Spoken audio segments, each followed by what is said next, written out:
ఇగో ఏదన్నుంటే ముఖం మీదనే అడగాలే, అక్కడిదక్కడనే కుండ బద్దలు కొట్టాలే గాని సాటు సాటుకు అగో అట్లనాట ఇగో ఇట్లనాట అని మాట్లాడుకుంటేనే ఎవ్వరికైనా కోపం వస్తుంది. నేరి గీ నడుమ రాజకీయాలల్లా గిసొంటి ముచ్చట్లే ఎక్కువ వినిపిస్తున్నాయి. అందుకే లీడర్ సాబులు మస్తు నారాజైతున్నారు. మైకుల ముంగటికొచ్చి గిదేనా పద్ధతి అని అడగబట్టిండ్రు. ఇక చూడుండ్రి భట్టిసారు బగ్గనే కోపానికొచ్చిండు. దారి దోపిడిగారులు లేకపోతే గద్దల్లాంటి వాళ్ళు సమాజం మీద పడి పీక తింటా ఉంటే వాళ్ళని రక్షించడం కోసం వాళ్ళ తరఫున మాట్లాడటం కోసం రాజకీయాల్లోకి వచ్చాను. అసోంటి మనిషిని కాదు అని గట్టిగా గరం అయిండు ఉప ముఖ్యమంత్రి. గంతేకాదు ఉత్త పుణ్యానికి లేనిపోని తాకట్లల్లో గుంజితే చూసుకుంటూ ఊకునేది లేదన్నట్టు కూడా మాట్లాడిండు.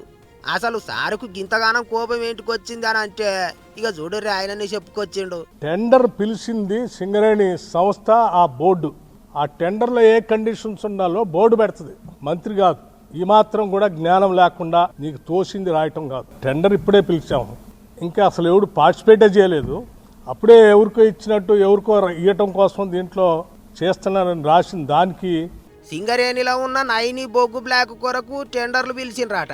ఇక గా టెండర్లల్లో అట్లయితాంది ఇట్లయితాంది అని చెప్పుకుంటా దాంట్లో సారు పేరు కూడా ఇళ్ళ తీసిండ్రాట. ఓ పేపర్లో పెద్ద కథనే రాసిండ్రాట. అందుకే గట్ల మాట్లాడిండు సారు.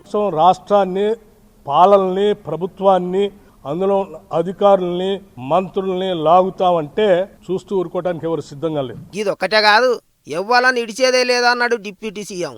నీచ నికృష్టపు దిగజారిపోయి రాజకీయాల కోసం ఇటువంటి కట్టుకథనాలను సృష్టించడం లేకపోతే వాటిని స్ప్రెడ్ చేయటం చేసే అంత వీక్ క్యారెక్టర్ కాదు బట్టి విక్రమార్క.